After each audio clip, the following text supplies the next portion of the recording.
Audi has always been a pioneering brand, questioning the status quo and taking daring steps.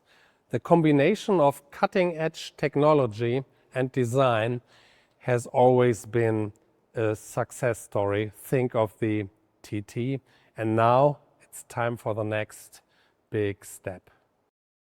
In a world that is becoming overly complex, our answer is clarity.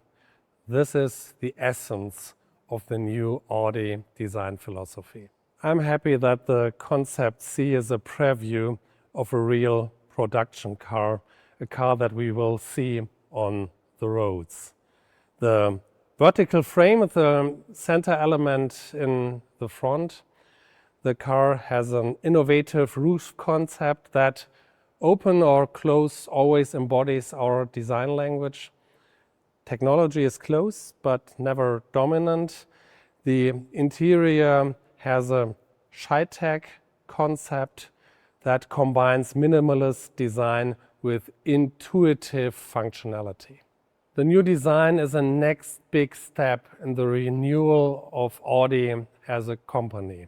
In the way we design our car, we will also shape our organization with clarity.